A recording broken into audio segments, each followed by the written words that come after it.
Oke, Bismillahirrahmanirrahim. Assalamualaikum Bapak Ibu semua. Good morning. Kalau di sini masih pagi Bapak Ibu, jadi kita masih seger.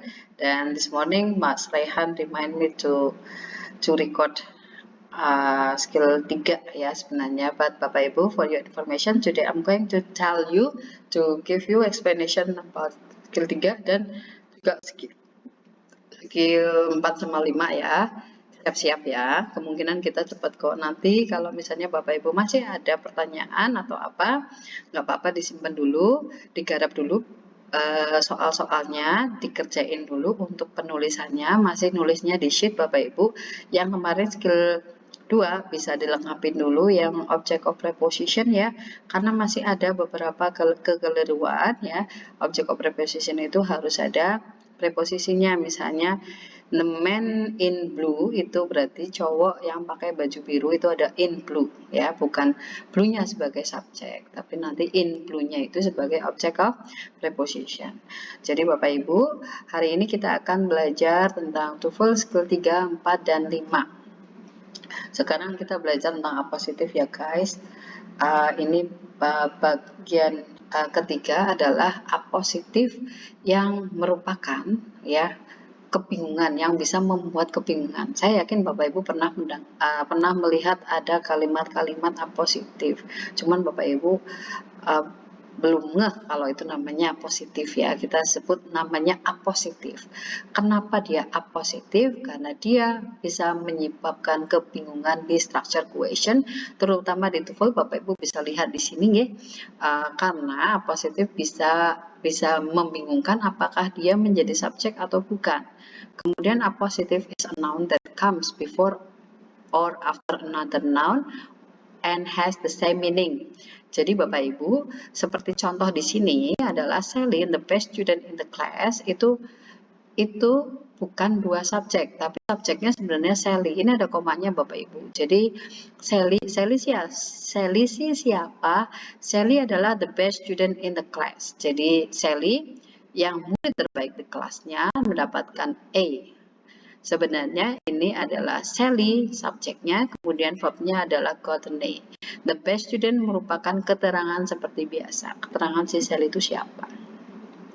Oke Bapak Ibu, so fokus di sini adalah nanti Bapak Ibu akan menemukan apositif di mana di mana apositif ini akan ada di depan keterangan subjeknya itu gimana. Sekarang kita lihat Bapak Ibu, George itu ada komanya. Nah, ciri-ciri apositif memang seperti itu. George siapa? Kan bukan sekarang, bukan dengan senang because of the time, tapi my friend. Bisa aja keterangannya tuh right now, cuman di sini ada komanya. Jadi again, ini adalah subjeknya. My friend is attending the lecture. Seperti itu nggih. Nah, ini keterangan untuk lanjutannya. Jadi ada dua nih Bapak Ibu yang bisa lihat di sini. Yang pertama adalah Tom, a really good mechanic, is fixing the car. Yang berikutnya, a really good mechanic, Tom is fixing the car. Jadi yang pertama komanya mengapit karena apositifnya di tengah, yang berikutnya apositifnya di depan, maka komanya cuma satu karena yang mau kita jadikan subjek adalah si Tom. Begitu Bapak Ibu. Nah sekarang kita lihat exercise-nya. Exercise-nya seperti ini. Bapak Ibu nulis aja correct atau incorrect ya. Jadi di sini nomor 1 seperti Bapak Ibu lihat di sini ada contohnya nomor 1, the son of previous owner. Siapa tuh? The new owner is undertaking some very broad changes. Jadi jelas kalau ini adalah subjeknya the new owner. Diketerangin atau diapositifkan, si new owner sih siapa? Itu pemilik barunya gitu loh. The son of the previous owner. Jadi new owner itu pemilik barunya. Siapa sih new ownernya itu? Yaitu anaknya yang pemilik dulu. Kemudian nomor 2, seperti Bapak Ibu lihat di sini, last semester pakai koma, pakai a friend, menunjukkan kalau a friend itu sebenarnya adalah subjeknya, tapi ini diketerangin diapositifkan dengan last semester, pasti salah. Untuk nomor 3 dan seterusnya, Bapak Ibu bisa oret-oret di catatan Bapak Ibu sendiri ya. Jadi ini harus Bapak Ibu kerjakan ya. Nggak apa-apa, masih bingung nggak apa-apa, nanti kita ngobrolnya itu pertemuan kita ke depan supaya kita tahu masih bingung apa enggak. Dan Bapak Ibu jangan lupa tulis di sheetnya itu ada 1, 2, 3, 4, yang 2 kemarin belum selesai, yang 3 juga Bapak Ibu menuliskan contoh dari soal apositif. Nah, sekarang skill keempat Bapak Ibu tentang present participle. Present participle adalah bentuk verb ing. Tapi di sini dia fungsinya bukan sebagai verb, tapi sebagai adjektif. Boleh kita lihat di sini ada the man is talking to his friend. Ini fungsinya sebagai verb Bapak Ibu karena ada to be-nya. Nah, kalau apositif itu dia fungsinya sebagai adjektif. Misal nih, the man talking to his friend has a beard.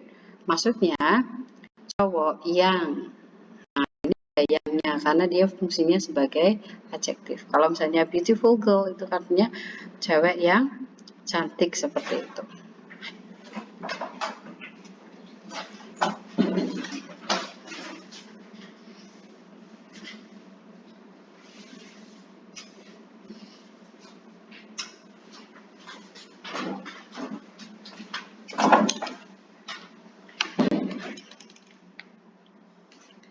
Oke, jadi kita lanjutin ya. Maaf tadi ada sedikit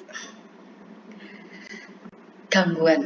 Oke, jadi Bapak Ibu seperti Bapak Ibu lihat di sini bahwa ada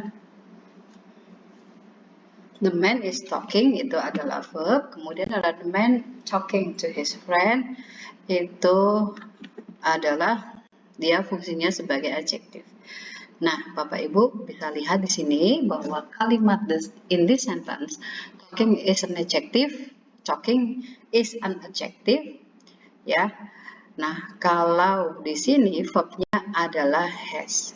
Jadi sekali lagi Bapak Ibu, kita ngomongin tentang present participle yang artinya itu dia itu adalah verb ing, dia itu verb ing yang dia fungsinya sebagai adjektif bukan sebagai verb. Kalau dia sebagai verb maka dia akan ada to be-nya seperti ini. Oke. Nah, sekarang kita lihat di sini, Bapak Ibu bisa lihat di sini ada contoh yang lain nih. Misalnya, the boy is standing in the corner. Oke, the boy standing in the corner was naughty. Dua kalimat ini betul Bapak Ibu. Jadi jangan setelah penjelasan saya dikira bahwa ini adalah kalau misalnya the boy is standing itu salah. Tidak. Selama dia berdiri sendiri itu betul. The boy is standing in the corner. Yang kedua, the boy is standing in the corner was naughty. Jadi standing di sini standing di sini adalah menjelaskan boy. Boy yang mana nih yang standing in the corner? Itu was naughty. Oke, nah sekarang Bapak Ibu, tugas Bapak Ibu lagi ya. Bapak Ibu nggak boleh bosan untuk mengerjakan soal semacam ini. The companies offering the lowest price will have the most customer. Jadi the companies yang menawarkan. Ini adjektifnya seperti itu ya. Nanti verbnya adalah will have. Will have sebagai verb. Seperti itu.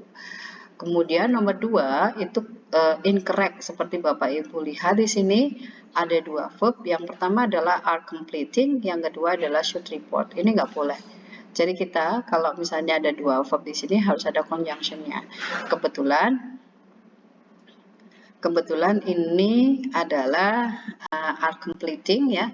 Itu di sini the travelers are completing in the trip should report, ini nggak bisa, harusnya kita coret are-nya seperti di atas ini Bapak Ibu. Oke, the companies offering the lowest prices will have the most customer. Kalau di sini the travelers completing their trip ya report bla bla bla. Seperti itu. Oke.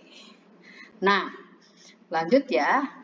Masih kuat nggih Bapak Ibu? Nah, kita lanjutkan untuk be careful of past participle ada di skill 5, meh-meh sama Bapak Ibu. Kalau tadi kita ngobrolin tentang verb ing, tapi bukan dia fungsinya bukan verb, kali ini kita ngobrolin tentang verb 3 yang fungsinya itu bukan sebagai verb juga. dua kalimat ini nggih Bapak Ibu adalah dua kalimat yang menggunakan past participle tapi dia fungsinya sebagai verb. Kalau yang akan kita bicarakan adalah past participle yang fungsinya dia bukan sebagai verb. Nah, ini ya. Nah, kalau di sini contoh ya Bapak Ibu, ada the package mailed at the post office will arrive Monday. Nah, ini kalau bisa kita pakai have, nanti artinya itu akan aktif. Terus ada dua verb di sini. Kalau were juga nanti ada dua verb di sini. Them juga aneh. Yang betul adalah yang D, yang baru saja datang.